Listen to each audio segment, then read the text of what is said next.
Welcome to the show. Thanks for joining in another week. Have a great show planned for you today. My law partner and good friend Geoff Brown will be on the show later on today. Be talking all about the big red one that you saw on the Army uniforms in the Army-Navy game and what that big red one stands for and his history with it. But first, we'll get to some of our usual features. Start off here talking about a story we've really been following all year, and that story is kind of coming to a close as the year comes to the close, and that's the West Virginia Supreme Court saga. Just in this past week, Governor Jim Justice has made the final appointment to the West Virginia Supreme Court, the seat that was previously held by Justice Alan Loffrey, who was indicted and convicted on numerous felony counts in federal court and then subsequently resigned his seat from the Supreme Court, has now been filled by Judge Hutchinson from Raleigh County. And interesting history between Governor Justice and Judge Hutchinson. Now, Justice Hutchinson is that they played basketball together in high school about 50 years ago at Beckley Woodrow Wilson, and longtime friends. And this is now the fifth seat on the court. Of course, numerous replacements on the court this year, both by appointment and by election.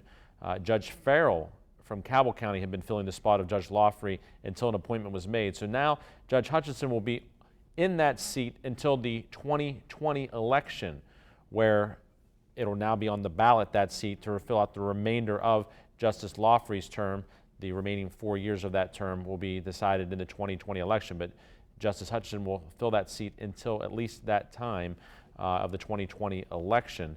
And, you know, what a year it's been for the West Virginia Supreme Court. You know, impeachment charges brought, resignations by justices, criminal charges being filed. I mean, all kinds of things going on, and you know, political maneuvering as to who would be in those seats, elections, special elections held for those seats, and now we do have 5 members of the court, 3 of whom were not on the court when the year began. So not anything that we expected back you know, a year ago, but here we are with 3 new justices on the West Virginia Supreme Court.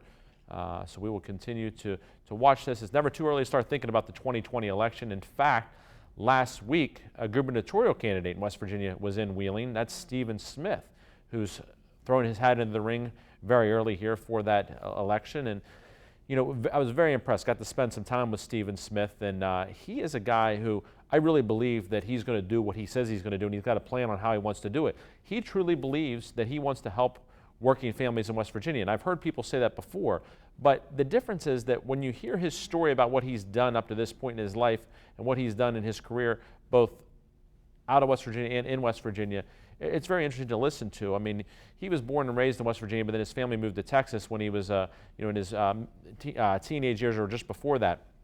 Graduated from high school in Texas, then went to Harvard, and while he was there, actually, with a number of other students, staged a sit-in in the president of Harvard's office because he was trying to get fair wages for the cafeteria workers, the custodians, et cetera. And finally the president said, well, we'll give them museum passes on the weekend. They said, no, that's not good enough. They need to be paid better. And they were finally successful when they refused to leave the president's office, and they got everyone's attention, and it's really national news. They got raises for the custodian workers, the cafeteria workers, and others. And then he went on to become a community organizer and then moved back here to West Virginia with his wife. And for the last 6 years has worked in the West Virginia Healthy Kids and Families Organization, helping to provide meals for kids that need them, helping to provide health care to those that otherwise wouldn't have it, and doing a number of other things, getting bills passed in the legislature that allow things like that to be accomplished. And now he's decided that he wants to do this on a bigger scale to help families throughout the state of West Virginia by running for governor. And I think he's going to be successful. He's got a great plan in place. His goal is to go to all 55 counties multiple times. And one of the things you don't hear from those running for office very often, for every $10 they raise, they're going to put $1 back into the communities while the campaign is ongoing. So if he raises $10 in campaign donations, 10% of it's going to go back into the community, not to be used for signs or billboards or TV commercials, things like that, but they're going to actually invest in the community while he's running for office because that's what they believe in doing. So very, very different type of candidate, very interesting. And at the event for him that I was a part of, he actually got people paired up and had them talk to each other. What would you like to see happen for West Virginia? And then have people share ideas. You just don't see people running for office do that. So a different kind of candidate, and one that I think people get really excited about in the next year to year and a half. So keep your eye out for Stephen Smith for governor. It'll be fun to watch. Exciting time of year, of course, with children coming home from college. You know, students that people haven't seen maybe for a few months on some occasions, relatives who come back home to spend time with families, and so really enjoy this time of year with your children, your family members, and all those that maybe you don't see year round. Christmas is such a special time for that reason alone, of getting to spend time with people. And I thought that this quote from Winston Churchill would be a particularly good one this time of year. He said, "Christmas is a season not only of rejoicing, but of reflection." And I think there's a lot of truth in that we do need to reflect in many ways on our lives, not just how we're doing in our careers, how we're doing in our family lives, but also our spiritual life as well. We oftentimes don't take time to do that, and there's no better time to do that than Christmas. And sometimes one of the ways to do that is to say, how can we better serve others? I mean, what can we do to serve others? That's all what being a Christian about is being about is serving others. And Lou Holtz used to always say, when I was at Notre Dame, I heard him say many times, there are three ways you can determine how you can serve others. One is to say, what are my talents? Another is to say, what do I enjoy doing? And the third question to ask yourself are, what are the needs of the world? And if you can answer those three questions with the same thing, or something fits into those things, what are my talents? What do I enjoy doing? And what are the needs of the world? You can really do a lot of good in serving others. And, for example, if you like to talk, maybe you could visit folks in a nursing home. If you like to cook, how about helping out at the soup kitchen? You like to drive, transport some elderly folks to their doctor's appointments. You like kids, help out at the Laughlin Chapel. I had their director on earlier this year. There are so many different ways that you can help people by doing things that you really enjoy doing anyway, if you just look around and find what you can do, what your talents are, what you enjoy doing, and what the needs of the world are. So take some time this Christmas season to reflect upon that and how you can serve others, and I think that 2019 will be even a brighter year for you, and more importantly, those around you. We need to take a break, but when I come back, I will have my guest with me. Geoff Brown will be talking about the Big Red One. Stay with us here on the Jamie Bordas Show. When reviewing your oil and gas offers or royalty check statements, do you wonder, am I being offered a fair amount? Do I feel comfortable reading the statement? Do I have peace of mind? If you answered no to these questions, you need Bordas Mineral Management. Our passion is helping mineral owners protect and expand their mineral wealth. Our examiners tell you whether you're being treated fairly and getting paid what is rightfully yours. Bordas Mineral Management. Be protected. Have peace of mind.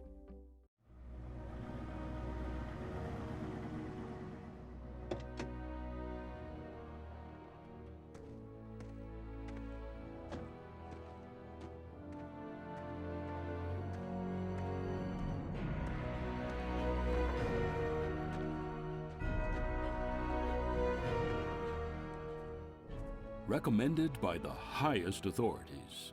Danoon Lumber. Looks like a bad one's coming. Yeah. Right?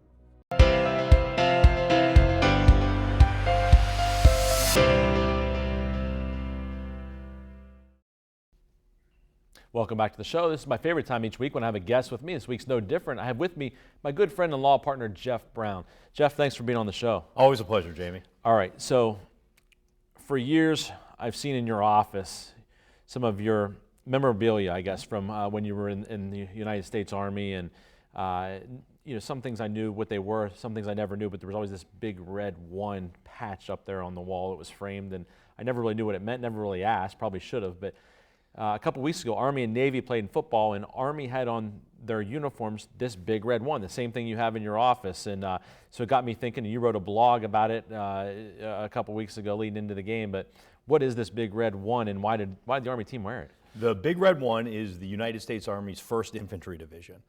That's their unit patch. As the 1st Infantry Division, they wanted to put a 1 on there. It dates back to World War I. The formation of the 1st Infantry Division was part of the Allied Expeditionary Force under the command of General Pershing, was the first unit to fire shells on German positions in World War I, the first American unit to take casualties, the first American unit to secure a victory.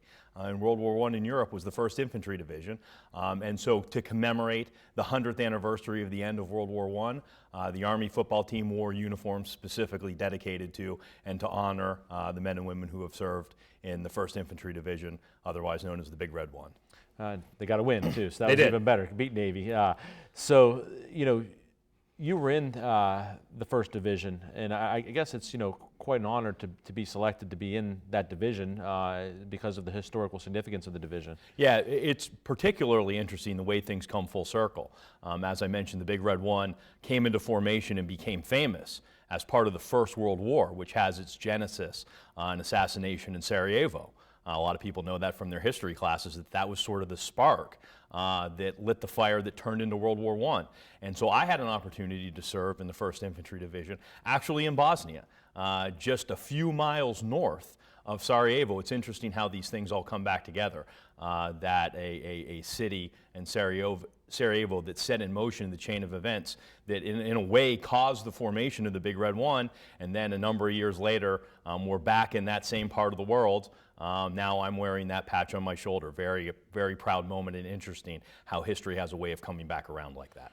Yeah, so you went to the United States Military Academy at West Point, and then you're over there in another country. I mean, what's that like? I mean, you're 22 years old or so, 23, whatever you were at the time, and here you are, kind of just married, but now you're away from your wife. You're over there on foreign soil, sleeping in a tent in freezing cold conditions. What was it like? Very difficult, but you lack the historical perspective that I have on it now. This appreciation for history and the way it turns around and things like that are all things that I've come to sort of later in life. As a 22 or 23-year-old lieutenant in charge of the lives of a number of men over there in a very difficult and dangerous environment, you're really only worried about the 6 feet in front of your face. Really only worried about the next few hours, making sure we get through the next few hours safely. And I return these guys back to their base safe and sound, and then ultimately return them back to their homes and their own family safe and sound. So really this idea of sort of the arc of history and how it's interesting how, the Big Red One is back in the place where World War I started. Those things are all sort of things I think about now. But then you're really only worried about getting through the day, and it's good to be young. I mean, there's a lot of things as I look back on that, sleeping on top of a truck in the snow for a number of months, that at my age now, I would last about a day. But when you're 22 and maybe you don't know any better, those things don't tend to bother you as much as just making sure that everybody's safe and you're doing the mission in the appropriate way. What are the hardest moments about being in another country, in a military setting, where you're away from family, you don't know what's going to maybe happen? What's the hardest part about that? The hardest part about being in Bosnia, there's no doubt about it, although some of it was personally difficult, as you mentioned. I got married right before I left, so very difficult being away from a new wife like that. But all of those sort of personal things are in a distant second compared to how bad I felt for the kids who lived in those towns that we would go through, towns that had been decimated by a war that had been raging for a number of years there. All sorts of atrocities had been committed. The things that those kids had lived through and seen with their own eyes are things that kids should never have to live through and see. And mostly I just felt lucky. As you take a look at the kids around here, you feel very fortunate that our kids are able to grow up in a place where those things aren't sort of right in front of their faces like that. So fast forward, some 20 or more years later, and Army's wearing that red one on their shoulder for the game, and there's on the other side there was a patch that said the Big Red One. I mean, it's got to be a lot of pride for you and the other guys that have been in the First Division when you see that on the uniform in the football game. Oh, absolutely. There's no doubt about it. An enormous amount of pride. And really what it does is it raises some awareness. I mean, one of the things that that I'm into is a little bit of this military history. And to have people who might not otherwise be interested in it beyond this is a football game played by 2 football teams, to ask some questions. Well, what is the Big Red One? And that'll get you back into learning a great deal about American history and some of the events that have led to some amazing things. And so if people educate themselves about the history of the Big Red One, who fought hard and brave in World War I, invaded North Africa, invaded Italy, was there on Omaha Beach on D-Day, all the amazing things that unit did in Vietnam, all the way up through when I was doing it through Afghanistan. Today, we see the Big Red One participating in world events, and to the extent that it raises awareness about the Army beyond West Point football is really an amazing thing. We need to take a break. When we come back, we'll be talking a little bit more about Geoff's current job as a lawyer at Bordas here in Wheeling. Stay with us here on the Jamie Bordas Show.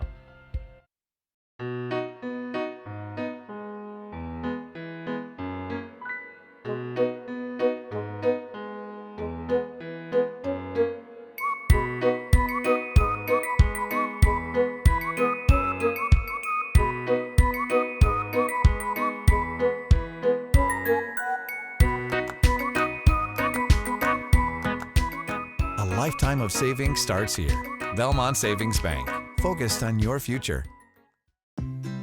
So, how was your first day? Long. So, Josh asked me about you. Daddy's home. Go get him.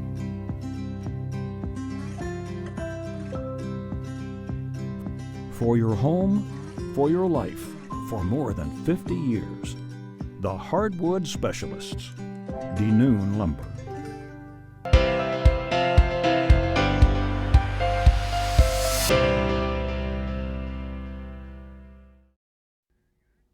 Welcome back to the show. I've been speaking with my guest this week, Geoff Brown, who's my law partner and good friend. And we talked about your military history with the Big Red One. But fast forward, and now a lawyer here in Wheeling for the last, it's been over 15 years now, and doing a lot of various types of cases, whether it be medical cases, complex litigation. But one of the things that you've done is in industrial explosions, and of course, just in the past week or so, we've seen another explosion. This one in western Pennsylvania with the Mark West site, and we've been involved in gotten big jury verdicts, $7 million, $6 million. We've had some settlements of 18, 19 million, but you've been heavily involved in those cases, and people may not realize that one of the things we've seen time and time again with these industrial explosions is they perhaps could very easily be prevented if just safety measures have been followed. Yeah, a lot of times what you'll see is, unfortunately, that there will be a history of either outright explosions or what they call in the industry near misses, meaning a set of circumstances come together that's maybe missing just one single factor, that it takes, let's say, 10 things to come together at the same time to cause an explosion like that in an industrial site. Any one of those things, if they are prevented, will prevent the explosion from happening. So we see some near-miss incidents as well, and unfortunately, a lot of times companies just don't learn from that. They don't think, well, we dodged a bullet on that one. We better fix this problem that we have. Instead, the thinking seems to be, well, we dodged a bullet on that one, let's not worry about it. And then, unfortunately, an extreme tragedy can happen where you see these explosions at workplaces where people are either very badly hurt or sometimes killed. People may wonder, how can folks even do something about this, because don't workers' comp laws prevent you from being able to file a lawsuit if someone's hurt or killed in the workplace? But what they don't realize is sometimes this isn't even their own employer who is causing the problem. You may be on someone else's site or working there, that type of thing. Yeah, that's true. I mean, it just happens to be true that in sophisticated industrial settings, there's almost certainly what they call a multi-employer work site. That's a very specific term used by OSHA regulators that illustrates the point that in an industrial setting, likely there is more than one employer on the site. And while you're right that deliberate intent protections exist between a worker and their employer, those same protections, those same limitations don't apply to third parties, other contractors who might be out there who might have a role in safety inspections, or who might have a role in keeping workers safe, who might have a role in designing the equipment that caused the explosion. There's all kinds of things that need to be very carefully investigated before you would come to the conclusion that there is a deliberate intent workers' comp problem with this. And even where that exists, there are ways under certain circumstances where an employee can actually overcome what might otherwise be seen as a restriction on those cases. Yeah, and that's something that people may not realize as well, is that, you just described one instance where, hey, it's another company, it's another, other than your employer that's, was a negligent actor that brought about your injuries. There you can sue, and if they were negligent, just like anyone else, you can recover. But this deliberate intent type situation with your own employer is a whole nother type of case, and that's when it is your own employer. People may think, well, you're completely out then, it was your own employer's fault. Not necessarily if you can prove certain things. Yeah, if you can prove that, there are a number of things, but if you can prove that there were a set of deliberate safety regulations or generally accepted rules that were violated, that apply to the job in question, that the employer had certain knowledge about the dangerous condition and decided to proceed anyway. There are factors that can be met.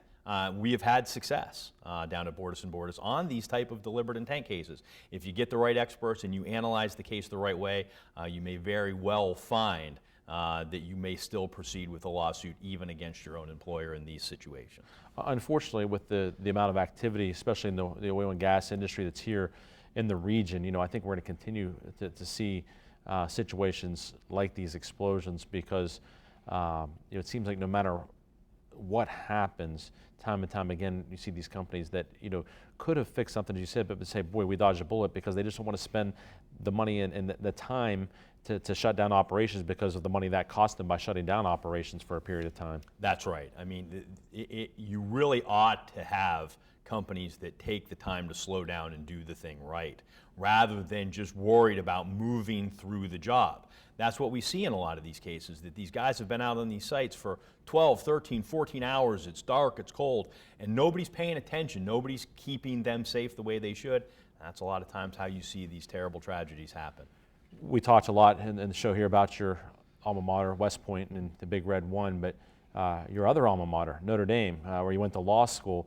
Of course, big game coming up. You're going to be traveling to that game because your son is now a freshman there at Notre Dame, and so I know he's excited for the game, but going to be going to the Notre Dame Clemson game. So how about a prediction before the game? Yeah, I think the Irish for sure. Clemson's defensive line can be a little bit scary, but remember, Notre Dame has one of the most accurate passers in college football. The short passing attack, screen passes, plays behind those linebackers is the way to slow down that pass rush. I really like the Irish chances, Jamie. How many? Touchdown ought to be fine. All right. And then while we're at it, how about an Alabama-Oklahoma prediction? I'm not going to start picking against Alabama. They are so good, although, of course, Kyler Murray is a spectacular talent. If anybody can do it, maybe he can, but I'm not about to start to get in the business of picking against Alabama. I think Alabama easy. So Notre Dame, Alabama in the championship, just like back in 2012. Hopefully not just like back in 2012. I like our chances a little bit better this time around. Well, hey, have a great trip there, and enjoy Patrick being home a little bit here for the holidays, and thanks for being on the show. Really Thanks, appreciate it. Yep. We need to take a break. When we come back, I'll be talking a little bit more sports. Stay with us here on the Jamie Bordas Show. People in nursing homes are some of the most vulnerable members of our society. They're there because they can't take care of themselves. Those facilities have a duty to take care of our loved ones, and when they don't, it's important they're held accountable. We've not only collected record results against negligent nursing homes, but more importantly, we've helped so many families get the answers and closure they so badly needed. Bordas and Bordas, fighting for justice.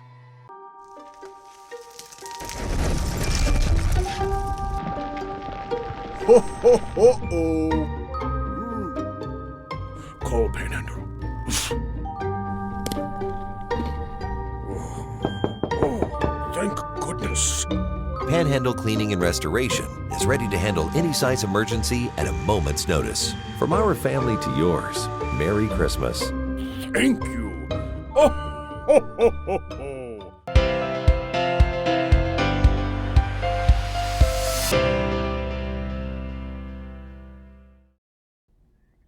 Welcome back to the show. It's time to talk sports, and what a big win for the Pittsburgh Steelers over the New England Patriots. Had the pleasure of getting to go up to that game. It's the first one I've seen in person all year, and what a good one to see. I've never seen Tom Brady play as a professional athlete. I saw him play when he was at Michigan, but wasn't the Tom Brady that perhaps I was expected to see or perhaps others were expected to see.